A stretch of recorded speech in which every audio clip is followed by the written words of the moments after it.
Acids bases and salts అనేటటువంటి ఈ లెసన్లో మనం ఈరోజు నేర్చుకోబోయేటటువంటి ఫస్ట్ టాపిక్ వచ్చేటప్పటికి reaction between acids and bases లేదా reaction of acids and bases with each other. దానికంతా అవి రెండు ఒకదానితో ఒకటి రియాక్షన్ జరిపితే ఎలా ఉంటాయి అనే విషయాన్ని ఈరోజు మనం క్లాస్లో చూద్దాం.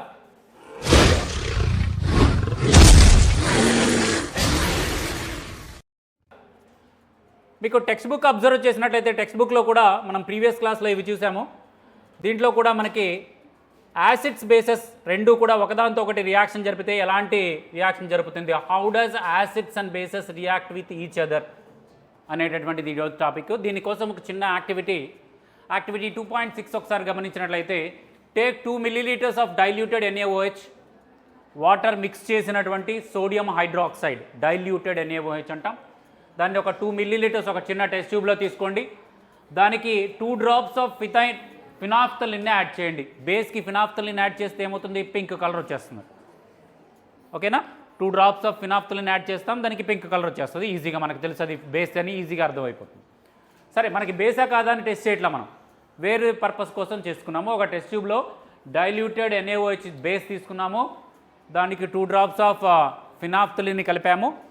తర్వాత ఏం చేయాలి ఒకసారి గమనించినట్లయితే what do you colour, A colour వస్తుంది, పింక్ కలర్ వస్తుంది.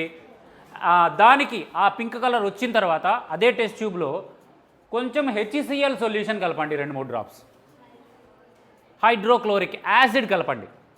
బేసిక్ సొల్యూషన్ మన దగ్గర ఉంది, అది బేసికా కాదా అని టెస్ట్ చేయడం కోసం మనం ఏం చేసాము, ఫినాఫ్థలిన్ కలిపాము, పింక్ కలర్ వచ్చింది, బేస్ అని తేలిపోయింది. తర్వాత మనం ఏం చేయాలంటే దానికి కొంచెం డైల్యూటెడ్ HCl కొన్ని చుక్కలు యాడ్ చేయండి.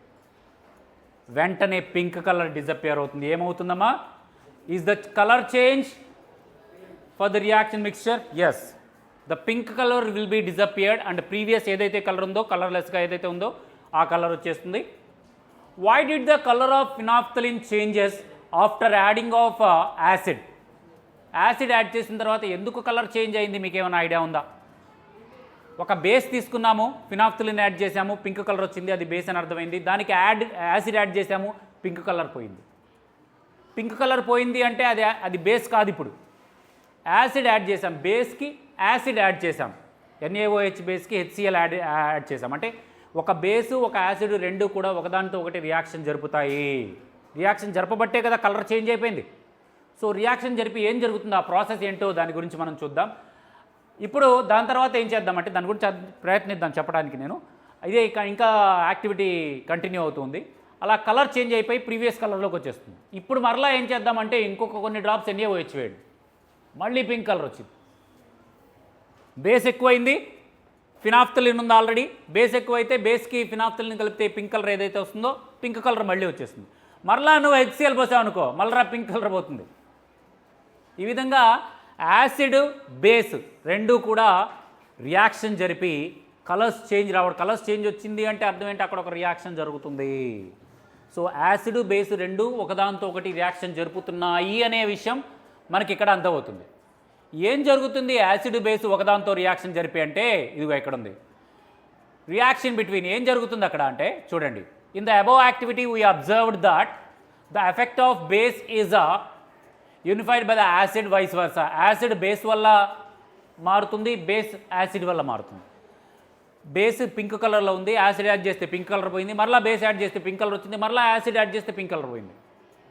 ఈ విధంగా యాసిడ్ బేస్ వల్ల అలా జరుగుతూ ఉంటాయి. చూడండి ఏం జరుగుతుంది అక్కడంటే, sodium hydroxide, aqueous solution of sodium hydroxide react with aqueous hydrochloric acid and form NaCl. This is a salt, sodium chloride. మనం ఉపయోగించే ఉప్పు ఉంది కదా, sodium chloride salt aqueous solution ఏర్పడుతుంది, ఉప్పు నీళ్ళు లాంటిగా. దాంతోపాటుగా H2O వాటర్ కూడా ఏర్పడుతుంది. So acid react with base. This is a base aqueous NaOH, this is a acid HCl aqueous, react each other and form a salt and water. So ఇదే ఇక్కడ వచ్చింది. The reaction between the acids and bases to give the salt and water is known as neutralisation. This process acid బేస్తో కలిపి సాల్ట్ని వాటర్ని ఇచ్చేటటువంటి ఈ ప్రాసెస్ని ఏమంటాము, న్యూట్రలైజేషన్ అంటాం. దీనికి కింద చూడండి, acid base plus acid gives rise to salt plus water is called neutralisation. Neutralisation definition కూడా మీరు అండర్లైన్ చేసుకోవచ్చు. The reaction between acid and base and give salt and water is known as neutralisation. మీరు underline చేసుకోవచ్చు లేదా mark చేసుకోవచ్చు. ఓకేనా? ఈ విధంగా యాసిడ్ బేస్తో రియాక్షన్ జరిపి చూడండి.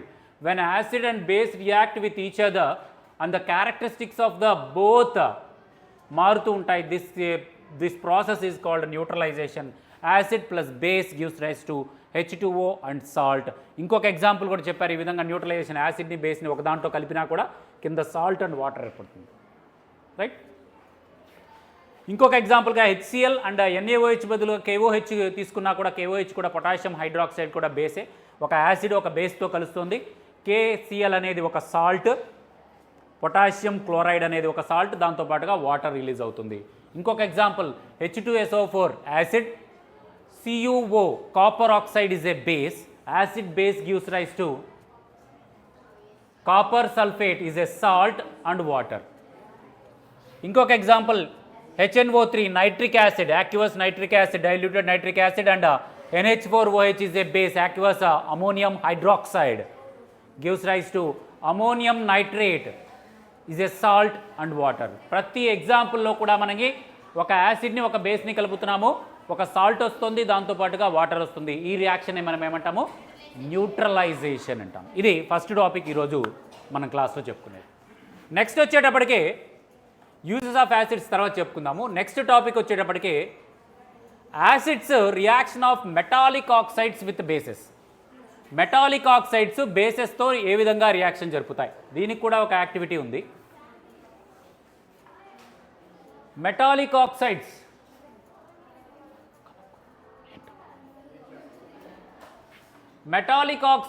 React with acids. దీనికోసం ఒక చిన్న యాక్టివిటీ 2.7.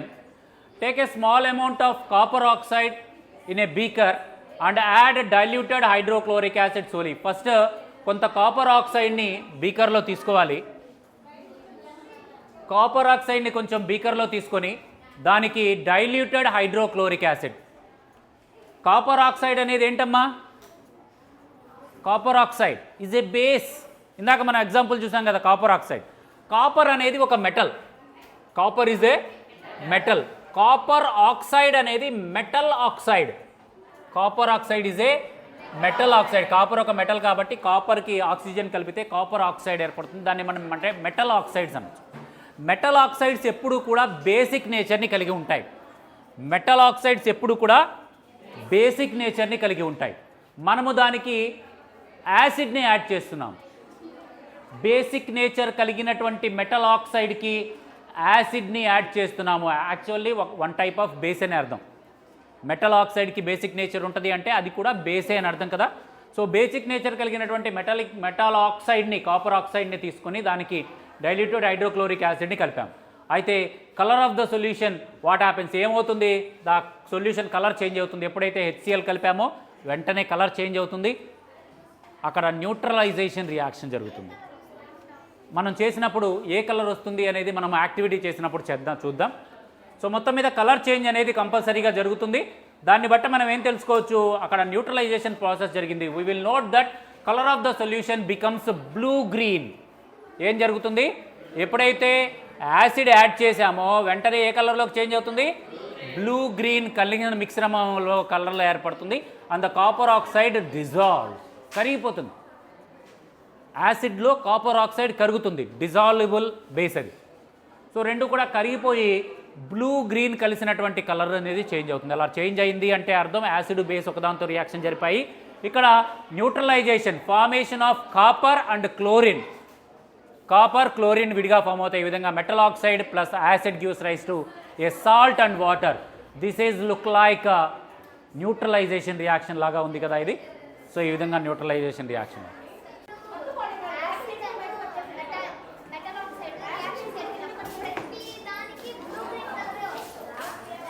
ప్రతిదానికి బ్లూ గ్రీన్ కలర్ రాదమ్మా. ఇక్కడ మనం కాపర్ ఆక్సైడ్కి HCl కలిపాం కాబట్టి బ్లూ గ్రీన్ వచ్చింది. HCl copper oxide. బేస్లు డిఫరెంట్గా ఉంటూ యాసిడ్స్ డిఫరెంట్గా ఉంటే డిఫరెంట్ కలర్ రావచ్చు ఆ బేస్ మీద ఆధారపడి. ఇప్పుడు కాపర్ ఆక్సైడ్ అంటే ఒక కలర్లో ఉంటుంది. Metal oxides react with acids gives rise to salt and water. ఇది ఎలా కనిపిస్తుంది మనకి? న్యూట్రలైజేషన్ రియాక్షన్లా కనిపిస్తుంది. ఒక యాసిడ్ మెటల్ ఆక్సైడ్ అనేది బేసిక్ నేచర్ కలిగి ఉంటుంది కాబట్టి ఒక యాసిడ్ ఒక బేస్తో కలిసి న్యూట్రలైజేషన్ రియాక్షన్ జరుపుతున్నట్టుగా మనకి ఇక్కడ కనిపిస్తుంది. కాబట్టి ఇది కూడా ఒక రకమైన న్యూట్రలైజేషన్ రియాక్షన్ లాగే చెప్పొచ్చు. When metal oxides react with acids gives salt and water, it is none other than neutralisation reaction because metal oxides behaves as a base. Next topic వచ్చేటప్పటికి మెటల్ ఆక్సైడ్స్కి బదులుగా non metallic oxides. Metal oxides అయితే basic nature కలిగి ఉంటున్నాయి. చూడండి, write the balanced equation. తర్వాత reaction of non metallic oxides. Non metallic oxides ఏ విధంగా జరుగుతాయి అనేది మనం చూద్దాం. రియాక్షన్ ఆఫ్ మెటాలిక్ ఆక్సైడ్స్ ఈ విధంగా చూడండి. మీకు అప్పుడప్పుడు మీ మెటాలిక్ ఆక్సైడ్స్ అనేవి ఫామ్ అవుతూ ఉంటాయి యాసిడ్స్తో. మీకు పట్టీలు కానీ ఇలాంటివి కానీ, ఈ బ్రాస్లెట్ కొన్నప్పుడు బాగా మెరుస్తూ ఉంది, ఇప్పుడు చూడు ఫేడ్ అయిపోయింది. సో ఇలా ఫేడ్ అయిపోవడానికి కారణం ఏంటని చెప్పాను, మెటల్, సిల్వర్ మెటల్ ఎయిర్లో ఉన్నటువంటి ఆక్సిజన్తో కంబైన్ అయ్యి మెటల్ ఆక్సైడ్, సిల్వర్ ఆక్సైడ్ని ఫామ్ చేస్తుంది. ఇలా మెటల్ ఆక్సైడ్ని మరలా క్లీన్ చేయాలంటే మనం ఏం చేస్తాము, దానికి టామరెంట్ కానీ ఏదైనా యాసిడ్తో దాన్ని క్లీన్ చేసినట్లయితే ఆ పైన ఉన్నటువంటి లేయర్ మొత్తం కూడా వెళ్ళిపోతుంది. రియాక్షన్ జరిగి లేయర్ మొత్తం కూడా పోతుంది. అప్పుడు మరలా వైట్గా కనిపిస్తుంది. మనం అప్పుడప్పుడు గోల్డ్ వాటికి సిల్వర్ వాటికి మెరుగు పెడుతూ ఉంటాం. మెరుగు పెట్టేది వాళ్ళు ఒక యాసిడ్లో వేస్తారు. వేసేటప్పుడు ఏమవుతుందంటే పైన ఉన్నటువంటి మెటల్ ఆక్సైడ్ లేయర్ మొత్తం కూడా యాసిడ్లో మిక్స్ అయిపోతుంది, కరిగిపోతుంది. మరలా కొత్త ఇలాగా వస్తూ ఉంటాయి. ఓకేనా? ఈ విధంగా చేస్తాం. సో మెటల్ ఆక్సైడ్స్ ఏ నేచర్ ఉంటుంది? దానికి బేసిక్ నేచర్ ఉంటుంది. Reaction of metal oxides with bases. Non metal oxides react with bases and form salt and water just like acids. ఇక్కడ చూడండి, నాన్ మెటల్ ఆక్సైడ్స్, ఎగ్జాంపుల్గా నాన్ మెటల్ ఆక్సైడ్గా carbon dioxide తీసుకున్నారు. దానికి ఒక బేస్, కాల్షియం హైడ్రాక్సైడ్ అనే ఒక బేస్ని కలిపారు. బేస్ని కలుపుతున్నాము అంటే ఇది ఎలాంటి నేచర్ కలిగి ఉంటుందని అర్థం? ఎసిడిక్ నేచర్ కలిగి ఉంటుంది. So non metallic oxides are acidic in నేచర్లో అవి ఎసిడిక్. ఇవి యాసిడ్, ఇది బేస్, రెండు కూడా కలిసి ఒక సాల్ట్, కాల్షియం కార్బోనేట్ సాల్ట్ ఏర్పడింది అండ్ వాటర్ ఏర్పడుతున్నాయి. ఈ విధంగా మనము metal oxides, non metal oxides react with, ఇక్కడ కూడా ఇచ్చారు లైమ్ వాటర్. మనం అంతకుముందు లైమ్ వాటర్తో యాక్టివిటీ చేసాం. కార్బన్ డైఆక్సైడ్కి లైమ్ వాటర్కి ఇప్పుడే చూపించాను మీకు. కార్బన్ డైఆక్సైడ్కి లైమ్ వాటర్కి మధ్య ఉన్నటువంటి రియాక్షన్ ఈ విధంగా జరుగుతుంది. సో నాన్ మెటాలిక్ ఆక్సైడ్స్ ఎలాంటి నేచర్ కలిగి ఉంటాయి? బేసిక్ నేచర్, ఎసిడిక్ నేచర్ కలిగి ఉంటాయి. ఇక్కడ ఇంకొక చిన్న విషయం, ఈరోజు మనం నేర్చుకున్న 3 టాపిక్లు. న్యూట్రలైజేషన్ అంటే ఏంటి? మెటాలిక్ ఆక్సైడ్స్, బేసిక్ నేచర్ కలిగినటువంటి మెటాలిక్ ఆక్సైడ్స్కి యాసిడ్ కలిపితే salt and water neutralisation reaction జరిగింది. Non metallic oxide, acidic nature కలిగినటువంటి నాన్ మెటాలిక్ ఆక్సైడ్కి బేస్ కలిపితే అక్కడ కూడా neutralisation reaction salt and water form అయింది. ఈ 3 విషయాలు విత్ ఎగ్జాంపుల్స్తో ఈరోజు మనం నేర్చుకున్నాం. దీంతో పాటు ఒక చిన్న టాపిక్, అదేంటంటే రేపు క్లాస్లో నేర్చుకోబోయేటటువంటి టాపిక్ ఒకసారి చూడండి. Acids base react with water, neutralisation చూసాం. Neutralisation reaction of acids bases is called neutralisation reaction. దానికి ఎగ్జాంపుల్గా ఇక్కడ మీకు HCl NaOH gives rise to NaCl and H2O neutralisation రియాక్షన్కి ఎగ్జాంపుల్గా చెప్పాం. నెక్స్ట్ టాపిక్లో మనము strong acid, weak acid, strong base, weak base, ఈ 4 గురించి నేర్చుకుంటాం. దాంతోపాటుగా ఇంకొక చిన్న విషయం, ఒక స్ట్రాంగ్ యాసిడ్ ఒక వీక్ బేస్తో కలిస్తే ఎసిడిక్ సాల్ట్ ఏర్పడుతుంది. ఒక వీక్ యాసిడ్ ఒక స్ట్రాంగ్ బేస్తో కలిస్తే బేసిక్ సాల్ట్ ఏర్పడుతుంది. స్ట్రాంగ్ యాసిడ్ స్ట్రాంగ్ బేస్తో కలిస్తే న్యూట్రల్ సాల్ట్ ఫామ్ అవుతుంది. వీక్ యాసిడ్ వీక్ బేస్తో కలిస్తే కూడా న్యూట్రల్ సాల్ట్ ఏర్పడుతుంది. ఇవన్నీ కూడా మనము ఈ స్ట్రాంగ్ బేసు, స్ట్రాంగ్ యాసిడ్ ఇవి ఏంటి అనేది చూసిన తర్వాత చూడండి, ఇక్కడ మెటాలిక్ ఆక్సైడ్కి ఎగ్జాంపుల్గా ఇంకొన్ని చెప్పారు. కాల్షియం ఆక్సైడ్ HClతో కలిస్తే ఎలా జరుగుతుంది, నాన్ మెటాలిక్ ఆక్సైడ్స్ కూడా ఎగ్జాంపుల్ చెప్పడం జరిగింది. రేపు రియాక్షన్ ఆఫ్ యాసిడ్స్తో మెటల్ కార్బోనేట్స్తో కలిస్తే మెటల్స్తో కలిస్తే, మెటల్ హైడ్రోజన్ కార్బోనేట్స్తో కలిస్తే, మెటాలిక్ ఆక్సైడ్స్తో కలిస్తే, మెటాలిక్ బేసెస్తో కలిస్తే, ఇవన్నీ కూడా మనం ఆల్రెడీ క్లాసెస్లో నేర్చుకోవడం జరిగింది. యాసిడ్స్ బేసెస్తో కలిస్తే సాల్ట్ అండ్ వాటర్ ఫామ్ అవుతుంది, న్యూట్రలైజేషన్. ఫోర్త్ది వచ్చినట్లయితే యాసిడ్స్ మెటాలిక్ ఆక్సైడ్స్తో కలిస్తే సాల్ట్ ఏర్పడుతుంది అండ్ వాటర్, ఇప్పుడే నేర్చుకున్నాం. యాసిడ్స్ మెటల్ హైడ్రోజన్ కార్బోనేట్ పోయిన క్లాస్లో నేర్చుకున్నాం. మెటల్ హైడ్రోజన్ కార్బోనేట్ చేస్తే కార్బన్ డైఆక్సైడ్ అండ్ సాల్ట్ ఏర్పడుతుంది. మెటల్స్తో యాసిడ్ రియాక్షన్ జరిపితే హైడ్రోజన్ గ్యాస్ అండ్ సాల్ట్ ఏర్పడుతుంది. అదే యాసిడ్స్ మెటల్ కార్బోనేట్స్తో కలిస్తే కార్బన్ డైఆక్సైడ్ అండ్ సాల్ట్ ఏర్పడుతుంది. వీటన్నింటిలో కామన్గా సాల్ట్స్ ఏర్పడతాయి. ఒక్కొక్క దాంట్లో కార్బన్ డైఆక్సైడ్ ఏర్పడుతుంది, ఒక్కొక్క దాంట్లో హైడ్రోజన్ ఏర్పడుతుంది. డిఫరెంట్ మెటల్స్ అయితే హైడ్రోజన్ ఏర్పడుతుంది, మిగతా వాటి కార్బోనేట్స్ బైకార్బోనేట్స్ అయితే కార్బన్ డైఆక్సైడ్ ఏర్పడతాయి. యాసిడ్ బేస్తో కలిస్తేనేమో వాటర్ సాల్ట్ ఏర్పడుతుంది. మెటల్ ఆక్సైడ్తో కూడా అదే విధంగా ఏర్పడుతుంది మెటల్. ఈ విధంగా యాసిడ్స్ వేటితో రియాక్షన్. అదే బేసెస్ వచ్చేటప్పటికి బేసెస్ మెటల్స్తో కలిపినా కూడా హైడ్రోజన్ గ్యాస్ వస్తుంది. బేసెస్ మెటల్ కార్బోనేట్స్తో కలిసినా కూడా ఇక్కడ నో రియాక్షన్, ఎలాంటి రియాక్షన్ ఉండదు. బేసెస్ మెటల్ హైడ్రోజన్ కార్బోనేట్స్తో కలిసినా కూడా ఎలాంటి రియాక్షన్ ఉండదు. ఓన్లీ యాసిడ్తో కలిస్తేనే మెటల్ హైడ్రోజన్ కార్బోనేట్స్ కానీ మెటల్ కార్బోనేట్స్ కానీ రియాక్షన్ జరుపుతాయి, బేసెస్తో రియాక్షన్ జరపవు. అదేవిధంగా bases plus acids gives rise to salt and water neutralisation reaction. Base plus non metallic oxide salt and water, ఇది కూడా న్యూట్రలైజేషన్ రియాక్షన్. ఇది ఈరోజు మనం క్లాస్లో నేర్చుకున్నటువంటి అంశాలన్నింటినీ ఒక బ్రీఫ్గా మనం ఈరోజు నేర్చుకోవడం జరిగింది. రైట్.